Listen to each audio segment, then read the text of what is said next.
찬송가 279장을 함께 찬양하겠습니다. 찬송가 279장입니다.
함께 기도하겠습니다. 함께 기도하실 때 수능과 수시를 앞둔 우리 자녀들을 위해서 함께 기도하셨으면 좋겠습니다. 하나님께서 우리 자녀들에게 지혜와 성실함을 허락하여 주셔서 입시의 문이 활짝 열리게 하여 주시고 하나님께 쓰임받는 하나님 나라의 합당한 일꾼이 될 수 있도록 함께 기도하기 원합니다. 두 번째로 기도하실 때는 세례와 입교, 아동 세례를 준비하는 이들을 위해서 함께 기도하기 원합니다. 그들이 믿음의 고백하는 그 시간, 하나님께서 그들의 믿음을 그리스도의 장성한 분량까지 자라가게 하시는 첫걸음이 되도록 함께 기도하기 원합니다. 마지막으로 우리 금요기도회에서 함께 기도했으면 좋겠습니다. 승리의 교우들이 한자리에 모여 하나님 함께 부르짖는 귀한 시간이 되게 하여 주시고 말씀과 기도를 인도하시는 담임 목사님을 위해서 함께 기도하기 원합니다. 함께 기도하겠습니다.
새벽에 우리에게 주시는 하나님의 말씀은 누가복음 19장 1절부터 10절까지의 말씀입니다.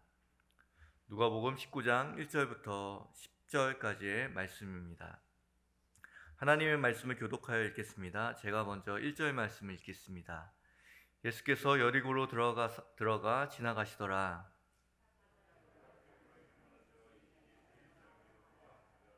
그가 예수께서 어떠한 사람인가 하여 보고자 하되 키가 작고 사람이 많아 할 수 없어.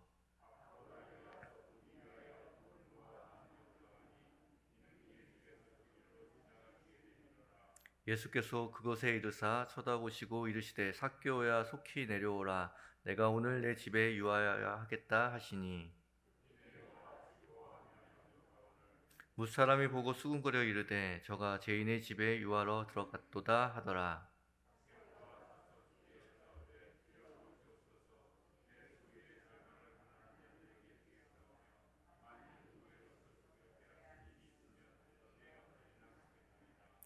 예수께서 이르시되 오늘 구원이 이 집에 이르렀으니 이 사람도 아브라함의 자손이미로다. 아멘. 오늘 삭개오의 이야기는 예수님을 통해 진정한 자신을 찾아가는 삭개오의 이야기를 우리에게 보여줍니다. 나는 누구입니까? 라는 질문에 선뜻 나는 누구누구입니다 라고 대답할 수 있지만 자신의 존재에 대해서 정말 내가 누구인지를 말해주기란 쉽지 않으실 것입니다. 여러분 누구입니까? 여러분은 누구입니까? 오늘 본문에서 우리는 본문을 보면서 나는 나 자신에 대해서 잘 알고 있는가? 라는 질문이 생겼습니다. 나 자신을 잘 알기 위해서는 세 가지의 영역에 자신을 잘 알아야 하는데요. 먼저는 내가 보는 나 자신입니다. 나는 나를 어떻게 보고 있는가라는 것을 찬찬히 잘 살펴봐야 하는 것이죠. 내가 느끼는 나가 있다는 겁니다. 나는 이런 사람이야. 이런 걸 좋아하고 이런 것을 싫어하고 그리고 나는 이렇게 생활하며 이런 것을 바라보는 사람이야 라는 스스로가 생각하는 나 자신을 잘 알아야 한다는 것을 알아야 합니다. 두 번째는 남들이 보는 나에 대해서도 잘 알아야 합니다. 나는 잘 못 보지만 분명 남들이 나를 보는 시각과 시선이 있다라는 거죠. 우리가 거울이 앞에 놓여 있으면 자신이 앞모습은 잘 볼 수 있지만 뒷모습을 잘 보지 못하는 것처럼요. 분명 내가 못 보는 나의 뒷모습도 있다라는 사실을 기억해야 합니다. 간혹 우리가 주변의 사람들 보면 자기가 보는 자신은 참 잘 아는데 남들이 보는 자신을 잘 몰라서 주변 사람들을 곤욕해하는 사람들이 있습니다. 남들이 보는 나를 잘 모르면 자아도취에 빠지기 쉽죠. 그런 사람들 옆에 있고 싶으십니까? 보통 처음에는 그 사람 주변에 있다가도 그렇게 아나무인인 사람을 보면 어느 순간 그 사람과 멀어지고 그 사람 주변에는 아무 사람도 남지 않는 것을 보게 됩니다. 오해도 있겠지만 나는 원래 그런 사람이 아니에요 라고 말하는 항변도 있겠지만 사실 우리는 내가 보는 나뿐만 아니라 다른 사람이 보는 나도 나다라는 사실을 인정해야 합니다. 그런 인정이 있을 때 우리가 공동체를 이루어가기 용이하고 그리고 공동체로서 함께 섞여 나갈 수 있는 것이죠. 대부분의 사람이 내가 아는 나와 남이 보는 나에 대해서는 그래도 관심을 기울이지만 우리는 한 가지, 특별히 우리가 그리스도인이라면 한 가지 더 알아야 할 것이 있습니다. 그것은 하나님이 보시는 나도 있다는 사실이죠. 이것은 자신을 이해하기 위한 가장 근본적인, 가장 명확한 거울이 됩니다. 우린 그 거울을 통하여서 내가 누구인지를 명확하게 알게 된다는 것을 볼 수 있습니다. 칼빈도 기독교 강요에서 이렇게 말합니다. 먼저 하나님의 얼굴을 바라보고 나서 거기서부터 내려와 자신을 살피게 되지 않고서는 절대로 자기 자신에 대한 명확한 지식을 얻을 수 없다라고 말합니다. 우리는 내가 보는 나 그리고 남이 보는 나뿐만 아니라 하나님 오시는 나를 알지 못하고서는 절대 내가 누구인지 알 수 없다라는 사실을 인정해야 합니다. 그럼 본문으로 더 들어가 보시죠. 오늘 본문에는 삭개오의 이야기가 나오는데요. 삭개오에 대한 설교를 많이 들었을 것입니다. 여러분이 보는 삭개오는 어떤 사람인가요? 하나님께서는 오늘 말씀을 통하여서 삭개오에 대해서 말씀해 주시고 있는데요. 첫 번째, 삭개오는 스스로를 어떻게 생각했을지 한번 살펴보기 원합니다. 3절 말씀을 함께 읽어보겠습니다. 그가 예수께서 어떠한 사람인가 하여 보고자 하되 키가 작고 사람이 많아 할 수 없어. 우선 성경은 삭개오는 외형적으로 키가 작았던 사람이다 라고 말합니다. 예나 지금이나 사실 몇 센치 차이도 나지 않는데, 키라는 것이 사람이 자신에 대해서 어떻게 느끼는지를 보여주는 중요한 척도가 되는 것 같습니다. 그는 예수님을 보기 위해서 수많은 인파를 뚫고 가보았으나 자신이 그 인파 속에 묻혀지고 자신이 예수님을 볼 수 없고 예수님도 자신을 발견할 수 없다라는 사실을 알고 나서 돌 무화과 나무를 힘을 빌려 그곳에 올라가 예수님을 바라봅니다. 그는 그 정도로 키가 작고 사람들 속에 묻혀 있으면 자신의 존재감을 드러낼 수 없었던 사람입니다. 요즘 말로 말하면 키높이 구두나 키높이 깔짱이 없으면 사람들 앞에 나서기 어려웠던 사람이다 라고 생각할 수도 있을 것입니다. 보통 자신을 평가하는 기준 가운데 가장 중요한 기준이 외적인 모습이죠. 자신의 외모나 능력이나 자신이 지금 노력으로 얻어낸 그 자리야말로 자신을 보여줄 수 있는 아주 유용한 도구처럼 여겨집니다. 내가 어떤 존재인지 사람들은 별로 관심이 없습니다. 내가 무엇을 가지고 있는지, 무엇을 행할 수 있는지, 내가 어떤 자리에 있는지를 더 궁금해할 뿐이죠.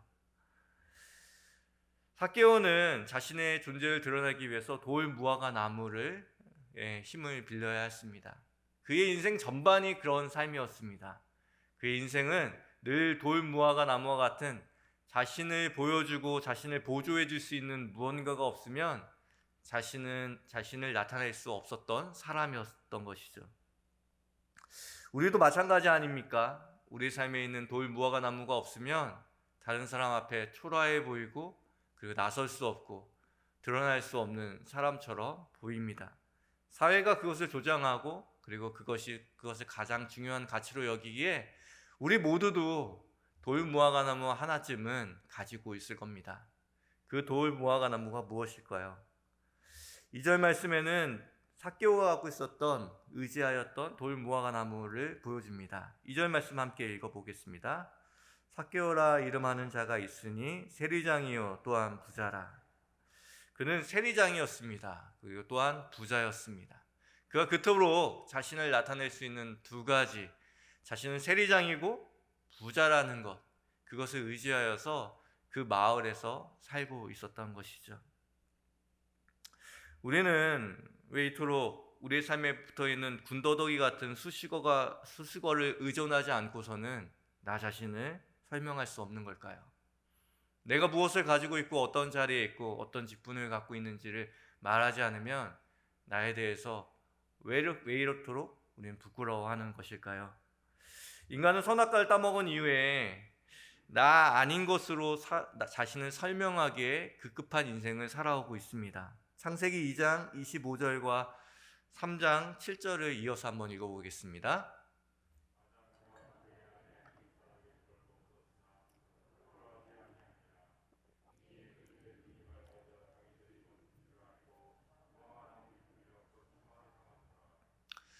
우리는 이처럼 무언가를 가리지 않고서는, 무언가를 의존하지 않고서는 우리를 설명하는데 너무나도 부끄러워하는 모습을 갖고 있습니다. 시험에 실패하고 직장에서 은퇴하고 그리고 교회 직분에서 직분을 내려놓게 되었을 때, 여러 가지 사정으로 경제활동을 그만두었을 때, 건강으로 인하여서 생활이 여의치 아니할 때, 그리고 자녀를 키우는 일을 매진하다가 자녀가 독립하였을 때, 그때 여러분은 누구입니까? 우리에게 돌 무화과 나무가 없어지고 나서 모든 것을 다 사라지고 나서 그때 여러분 누구입니까? 라고 성경은 물어보고 있습니다. 필연적으로 자신을 가리려고 하고 자존심을 높여야만 다른 사람 앞에 설 수 있는 존재가 되어버린 우리를 바라보며 우리에게는 성경은 평안이 없다라고 말합니다. 그 높은 곳에 있으니 평안이 있을 리가 없고 그 가려진 것이 언제 말라 바스락거려지며 우리의 수치를 드러내지 않을까, 그 두려운 마음에 우리는 평안이 없다라는 것이죠. 그런 평안이 없는 자에게 주님 말씀하십니다. 우리 5절 말씀 함께 읽겠습니다. 예수께서 그곳에 이르사 쳐다보시고 이르시되 삭개오야 속히 내려오라, 내가 오늘 내 집에 유하여야겠다 하시니, 삭개오야 속히 내려오라 라고 말하는 것이죠. 너 자신을 높이고 자존심을 세우고 너 자신을 증명하려고 하는 그 돌 무화과 나무에서 내려오라 우리에게 말씀하고 있습니다. 두 번째, 다른 사람이 평가하는 삭개오는 어떻습니까? 다른 사람들이 평가하는 삭개오 또한 스스로의 평가와 별반 다르지 않습니다. 그 당시 여리고는 예루살렘과 가까워 성전에서 일하는 제사장과 레위인들이 많이 거주하는 종교적인 도시였습니다. 누가복음 10장 30절에서 32절 말씀을 읽어보겠습니다.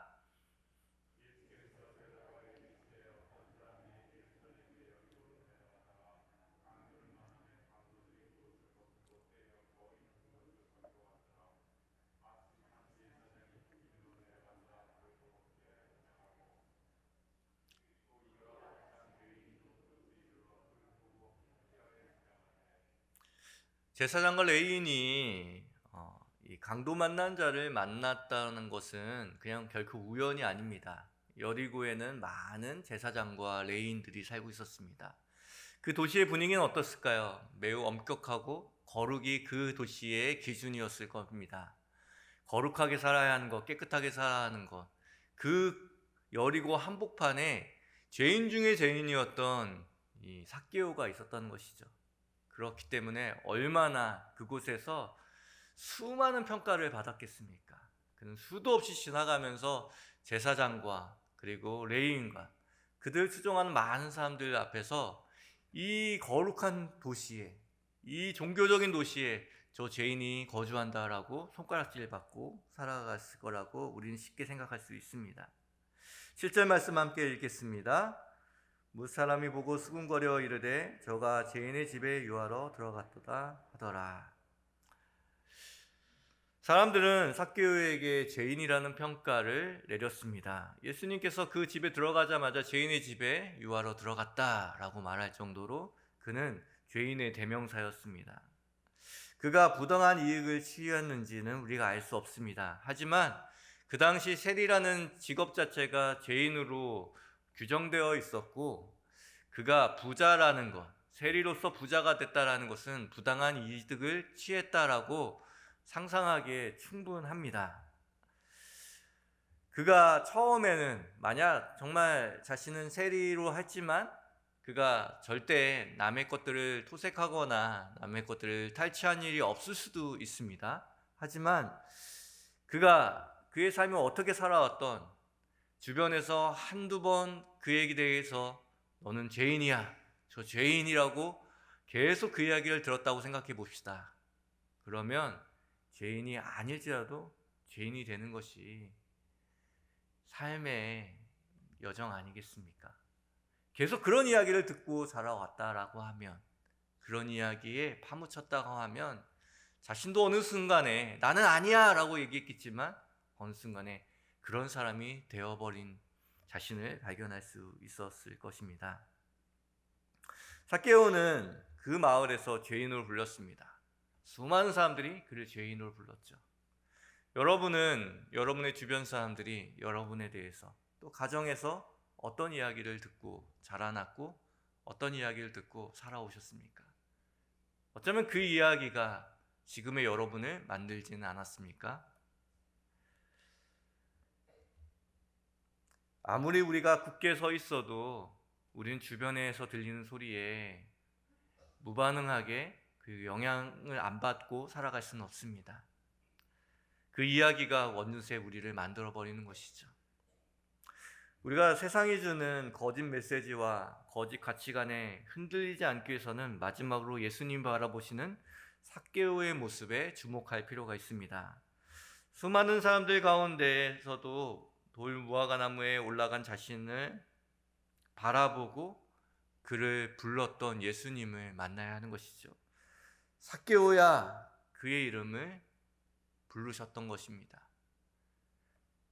수많은 사람들은 그를 보고 죄인이다, 스스로도 나는 못난 사람이다 라고 생각하는 그때에 예수님께서는 그에게 삭개오야 라고 부르고 계시는 것이죠. 성경에서 하나님께서 그 사람의 이름을 호명하신다라는 것은 단순한 의미가 아닙니다. 그의 본질과 그 사람의 자체에 집중하여서, 정체성에 집중하여서 부르는 것입니다. 삭개오의 이름은 맑다라는 뜻을 갖고 있고, 정직하다라는 뜻을 갖고 있고, 순결하다라는 뜻을 갖고 있습니다. 그 마을 사람들이 삭개오를 부르는 정반대의 모습을 갖고 있는 것이죠. 어쩌면 삭개오라는 이름은 삭개오에게 가장 어울리지 않는 이름일 수도 있습니다.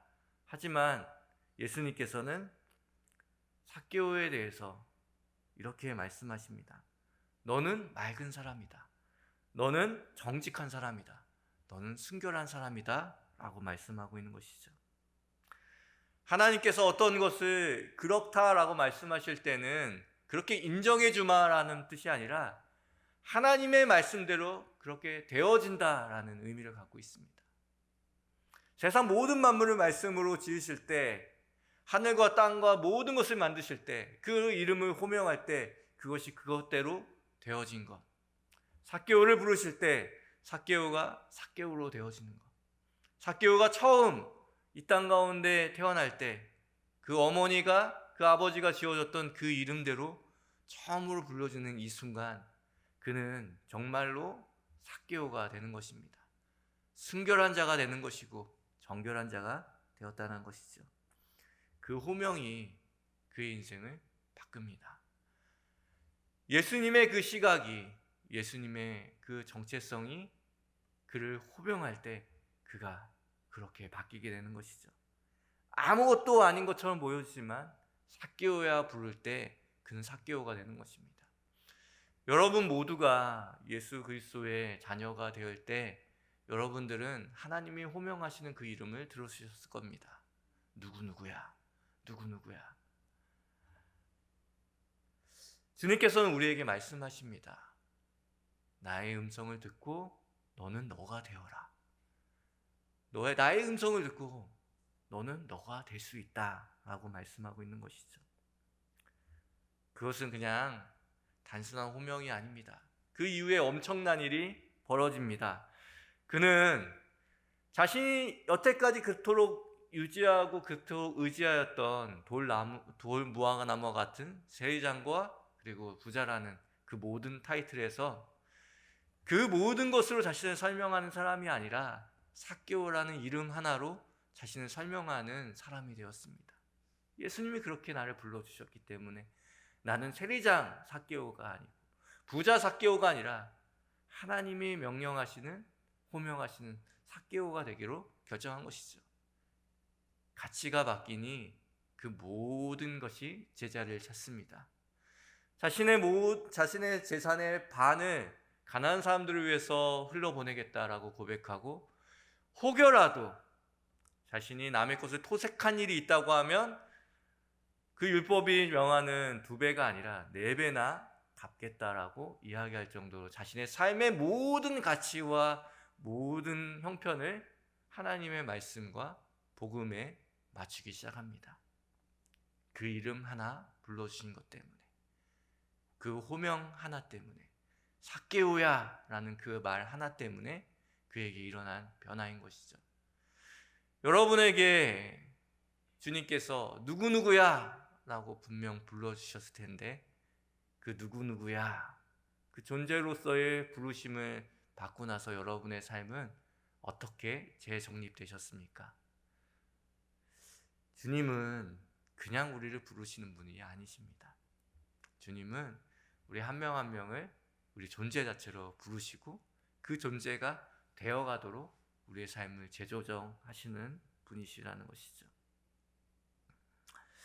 유명한 기독교 영성가인 헨리 라우렌이라는 사람이 있습니다. 그는 하버드대 교수로 재직하기도 하였고 수많은 석학들과 어깨를 견디면서 학식과 그리고 명예를 가지고 있었던 사람입니다. 근데 그의 노년에 그가 신경쇠약으로 매우 고통스러운 시간을 보내고 있었습니다. 근데 그가 왜 그런 어려움을 겪었나 생각해 보니 그의 인생에서 사람들 돌보냐고 자신을 돌보는 시간이 없었던 거예요. 그러다 보니까 자신에게 신경쇠약이라는 것이 걸렸고 그는 유양차 지체장애인들이 모였던 라르시 공동체라는 곳에 잠시 사역을 하기 위해서 요양도 하고 좀 쉬기 위해서 그곳에 갔습니다. 잠깐 들른 거라고 생각했던 그의 여정이 그곳에서 평생을 헌신하게 하는 일들이 생겼습니다. 그가 처음 그곳에 있는 지체장애인들에게 자신을 설명하면서 이렇게 말했습니다. 반갑습니다. 저는 헨리 라우엔입니다. 하버드에서 강의를 하다가 여러분들과 이야기를 나누고 싶어서 이곳에 오게 되었습니다. 그러자 한 지체장애자가 이렇게 물었습니다. 하버드가 뭐야? 그러자 헨리가 이렇게 대답했습니다. 네, 세계의 수많은 지성들이 공부하고 연구하는 학교입니다. 그 지체장애자가 다시 물었습니다. 사람들이 공부를 왜 해? 헨리는 문득 대답을 어떻게 해야 하나, 그리고 대답을 어떻게 하던 이들에게 무슨 의미가 있을까라고 생각이 들었다고 합니다.